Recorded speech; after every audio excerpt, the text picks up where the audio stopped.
Hi everybody. I know that there are a few weeks where we do not have class. When that happens, I'm going to lecture by way of video recording, so I hope this is something that's helpful for you as you're looking through some of the theories. When we talk about today's chapter, I want you to know that motivation is probably the easiest chapter in the textbook. There's really not much that you haven't already learned about teacher or student motivation. So basically my approach is that I want to look at the basics of employee motivation in ways that this can be made effective for you as a future district leader. Motivation deals with why people do the things that they do, and that's kind of the big idea of this particular chapter and this idea. So schools are an organization where motivation is very, very, very difficult to do. The main reason is because teachers are stressed, principals are stressed, paraprofessionals are stressed. There is a constant form of stress in our school organization. Because of that, motivation needs to come extrinsically. And people will say, no, that's not the case. People need to have it inside them where they want to be teachers. But the truth is, people stay teachers for extrinsic rewards, not intrinsic rewards. So try to remember the difference between the two of them. Extrinsic would be more pay, additional benefits, a higher pension. Intrinsic would be the warm and fuzzy feeling you get from teaching. People might become a teacher for the warm and fuzzy feeling they get from teaching, but they're not likely to stay a teacher from that warm and fuzzy feeling. So obviously there is one type of motivation that is more important than others. That motivation is money. Obviously you would like more than the 20s that are pictured here. You'd want it to be a lot more. People that are in schools aren't as motivated by money as others are. And there are plenty of research studies that show that money is not the number one thing that individuals are looking for in schools, but in occupations, money is number one. But they're still motivated by money. When you think about teacher and principal attrition, once individuals gain experience, they try to move on to more lucrative environments where they can make more money. So this creates differences in what people can do and how they do it, and it's all tied to financial incentives. So here are some important questions that I think that I'll answer for you, but obviously if we had a face-to-face class, it would be something that we would address. Does age matter in motivation? Yeah, it does matter. Younger people are more likely to need more extrinsic rewards than older people. Our generation right now is probably going to jump through 6 to 8 jobs in their career and in their lifetime before settling down and finding one. And even so, settling down might not be more than 6 or 7 years in a current position. Where the older generation might stay in the same school district, same organization pretty much forever. Older people are more likely to be motivated intrinsically than younger people are because they stayed in the profession, and the ones that are there, they do it because they love it, you would hope, and that's the theory. Extrinsically, normally the younger folks, they want rewards, they want motivation, they want incentives. When there's a school system where there's a mix of ages and you have contract scales that are on a step basis, this makes it difficult because the people that want money are the younger teachers, and the older teachers, they want money too, but they're kind of happy where they're at. So you have to think of ways that you can give things, tokens of appreciation, to your younger teachers to make them happy. So uniform staffing. If you have an entire staff of young teachers or an entire staff of veteran teachers, research shows this wins. Hands down, if you can run a building that's one or the other of them, it wins. Because you have hungry teachers and you have veteran teachers who have their own vision and mission based on their years of experience. So if you get to be a person that opens up your own school, let's say you're in a district that has, I don't know, four middle schools and the population's rising and they're going to open up a fifth, and you get to hire your own staff, pick one of these. Or pick a bunch of younger teachers and sporadically have a few veteran teachers in there. And that's one way that you'll increase your motivation in schools. So that's what I said, basically adding a new school. Think about what the advantages and disadvantages to it. New teachers require more training, but they're also going to be loyal. If you can get new teachers on board and they're all happy, they're probably all going to want to stay. Disadvantages, it requires you to be involved in their training and their development as well. So we looked at different theories of motivation. Now we're going to look at motivation in organization using human resources and in motivational theories. My guess is that you covered this earlier in your undergrad or your graduate studies. So motivation deals with why people do the things they do. Basically, it's the intensity of the decisions they make, the persistence, how committed they are to those decisions, where they're going to bang down your door as the building principal till their decision gets made, in the direction of the decisions that they take. I was just telling a story about one of my experiences where there was a class that I was supposed to teach, and somebody just used their direction of decisions and went above me, went above a lot of other stakeholders to go to a higher level, because that's how they handle direction of decisions. Different people have different motivational patterns, and that's important. So, in schools, all personnel have their own opinion on how things should be conducted or ran. Motivational supports have to be built in order to allow people to have input. And it should be the stakeholder directly above you is the one that should address this. Persistence. Most personnel are going to be persistent because if you're teaching or if you're an administrator and there's something you want to change, you're probably passionate about that change. When that occurs, you're going to be very persistent about it. You can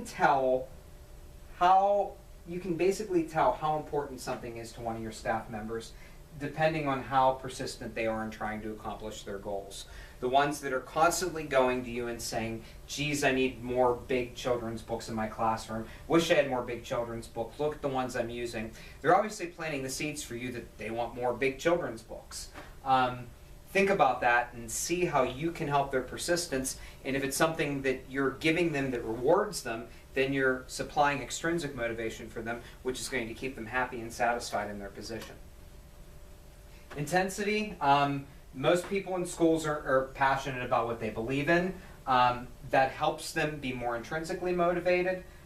But I do think a smart manager can use this as a bargaining tool with staff members to get what they want. So, if you have ways that you can offer more release time or release days or common planning, you can probably put something on the plates of teachers if you're giving them something in exchange for it. So those of you that are good with this and you have a bargaining chip, use it to your advantage. Play it to give the teacher something, and then you can take something away from them too. So intrinsic, extrinsic debate, obviously. External rewards, it's the carrot on a stick approach. People want money, people want resources, people want better benefits, better pension. That's extrinsic. Intrinsic is the warm and fuzzy feeling that you get basically from what you're doing. Which one's better? There isn't a better one. Different people are motivated in different ways, and that's important to note. So when individuals act in an organization, they act as members of groups. Groups, these dynamics create group climate, group culture, and group think, but it's important to note that these groups then have their own motivating qualities as well. I'm going to talk a little bit more about this when we look at Chapter 7. Chapter 7 really looks at this sort of idea of grouping and how those dynamics can impact motivation. So we'll talk about this in a little bit. So our textbook presents a few studies looking at organizational motivation. If you're interested in this, go look at it. The relay inspection at Western Electric, I'm not going to cover them, but I'm going to mention some of the findings to understand their relevance. If motivation appeals to you, go and look at them. If this isn't something that interests you, I would pass on it. So, general finding of these studies, and I think this is important. Workers enjoyed experimental situations. They like when things are potentially going to give them the opportunity to try something new and try something different, especially if they can give feedback on it as well. When supervision changed, they worked freely without anxiety because they knew what supervision was coming in. That's important. Teachers don't do well with new principals. They try to pretty much just pace them out the first 2 or 3 months. When workers knew where results were expected, they're more likely to do it. If your teachers have a goal and they know this is what they're supposed to be doing, they're going to do well. When a worker feels that they're consulted about change, that's also a motivating factor for them too. If you're going to change the entire curriculum in your building or in your district, you have to ask the teaching staff. You can't make the decision without them, because if you make that decision, then we have issues, because then they don't feel consulted and then they're stuck with whatever model you ask them to. If people feel comfortable in their environments, it's going to make others feel comfortable in their environment as well, changing group dynamics. So diversity, diversity changes, and diversity is different depending on what organization you're in. Some of you work in organizations that are high in diversity, some of you don't. All that you need to know is this is something that can change basically in the flick of a switch and can change overnight. Leaders need to create environments that are open for diversity, even if it's not a diverse environment, because it can change pretty rapidly. They mention in the book that you should challenge prejudices and have an open dialogue dealing with these differences. I think different people handle this a lot better than others. If it's something you're comfortable doing with, it could be a motivator for employees. If it's something you're not comfortable with, then it might not be something you want to consider doing in your position. So, future diverse workforce. I want to note that by 2015, we expect the labor force to really increase. The U.S. is going to be more diverse. We're going to see more Hispanics and more Mandarin Chinese in positions. Jobs are outnumbering workers, and available jobs are outnumbering workers by 30 million by 2030. So this can impact different managers in the workplace and staffing situations as well. So what is diversity? Any difference is diversity. You have age diversity, you have race diversity, you have religious diversity, sexual orientation. Diversity is more than equal employment and affirmative action. You have to create workforces that mirror populations and customers that organizations serve. So, once again, if I have a chance to tell a story, obviously in class, this will kind of fit better here, but I want to talk briefly about sexual orientation. The state of Pennsylvania, the first thing that you get on the first day on the job that you become a teacher, you get a book. The name of the book is called Fired for Being Gay, Lessons in Moral Turpitude. Now mind you, this is Pennsylvania, a traditionally Democratic state, but the NEA has published something, and you can look it up, Fired for Being Gay, that basically if a school district declares that there is a moral turpitude issue and it has to deal with somebody's sexual preference, the individual can lose their job under moral turpitude, and they cannot appeal their firing or suspension. So different districts have different things in place related to this. So think about this when you're thinking about diversity. I don't know how it works in Oklahoma, but I'm telling you that's the way it works in Pennsylvania. So managing diversity, the key thing is inclusive culture. Everybody feels welcome. New employees feel welcome. They feel like they're going to fit in here. They get the chance to look at the building. We've spoke about teacher hiring a lot. I'm interested in teacher hiring. How awesome would it be if April and May you gave a bunch of new teachers that are coming on the job market a tour of your building, and you said, look where you could be working. You could be working here. You could be a good fit here. That's good management skills. So that's something that you might want to consider doing. So we're going to talk about all of these, the various components of what makes a diverse workforce. So single parents and working mothers. This is growing throughout the United States. We have a huge divorce rate continuing to grow in the United States. We've hit the point where it's about over 50%. The geographic regions that are impacted by divorce more than anything else are the Northeast and the Northwest. That seems to be where the majority of divorce is taking place in the United States. So one of the things that happens then is women are forced to work to provide for their family, and because of that, they need child care. This is another thing that I used to tell my pre-service teachers. If you can't find a teaching job, go to a rich school district and open up an early learning center. Get it certified by the state, open it up. You're going to make more than most teachers do, because the cost of child care has tripled in some locations. 72% of the mothers with children under 18 are actually working and doing jobs. Now, because of this, certain school districts, and these are larger districts, are providing child care on the spot. You're not going to be able to do this in a smaller school district, but your larger urban school districts, some of them have built-in child care where the students are actually doing the child care. So, women in business, you've heard my little spiel on this before.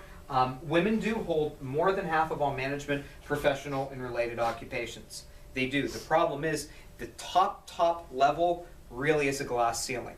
There are more female principals than there are male principals in the United States, but there's far less female superintendents. So they are in management position. The glass ceiling is between principal and superintendent, not teacher to principal. So I know nobody in here is interested in glass ceiling, but I know in my other courses, people have said I want to research glass ceiling. Only do it if you're looking at the top levels. It's all that you should.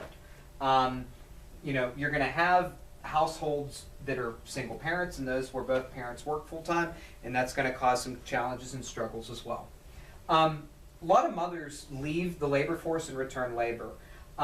Some give them a year or more of maternity leave, and some specifically target this demographic. For those of you that are short a couple teachers, or you possibly are missing teachers, think about what you could do if you brought in mothers returning to the workforce who haven't taught in 7 or 8 years. Chances are they're going to be loyal. They want to work again. You don't have to pay them as much. And you wouldn't have them on your radar when you're hiring for positions. So what if you had somebody who left to have a child 5 or 6 years ago? Would it hurt you to call them up on the phone and say, hey, why don't you come back here and work? Do you have any interest in it? It's worth an effort. Might recruit a teacher. So, we have this notion of dual career families. Some people can work from home, obviously in schools. Some can. Some have long distance jobs. Most children grow up today with both parents working. So workers of color will experience stereotypes and misunderstandings and expectations. One of the things that our textbook mentions is this notion of bicultural stress, and that's when somebody belongs to 2 ethnic or 2 racial groups. So that's another challenge that can happen. A lot of times you'll see socialization issues where all people of a certain race will group together in an organization. This can lead to misunderstandings and stress. I try to, encourage you to avoid this happening during an in-service. Some of the good in-services that I've seen while supervising the interns here, I've seen ones where the intern principal actually puts everybody in assigned seats so that all the African American teachers don't loop together, all the young teachers don't loop together, and all the senior teachers don't. And it allows for a different perspective. So older workers, a lot refuse to retire or take retirement incentives. It's growing. We're hoping that they retire in a lot of cases so that we don't have to pay them as much and we can start somebody at a younger age. But the problem is some of them can refuse to retire. And the needs and interests of the position change and develop over time. Some require retraining. The advantages to employing an older work staff, quite frankly, they're more loyal. They are. They're going to come to work more often. They're going to be more committed to the organization because they value their job. The disadvantage is they might not know how to do what the younger teachers know how to do. You have to ask yourself, can they use technology? Can they use a smartboard? Can they use email? And that creates a challenge as well. So persons with disabilities, we have found in research that individuals with disabilities perform as well as unimpaired persons in productivity, attendance, and tenure. The challenge is finding positions where individuals are capable of performing at an acceptable level. ADA prohibits discrimination against qualified individuals with disabilities, and there is a prejudice and there is a bias that comes with it. And that's not going anywhere. My advice that I always say is the manager, the building principal, the superintendent is the one that needs to set the tone. If you have an individual employed in your school district that has a disability and you're the superintendent and they are a leader, give them the opportunity to do a leadership role and a faculty development so that other people can see what they're capable of doing, and it'll eliminate the prejudice and the bias.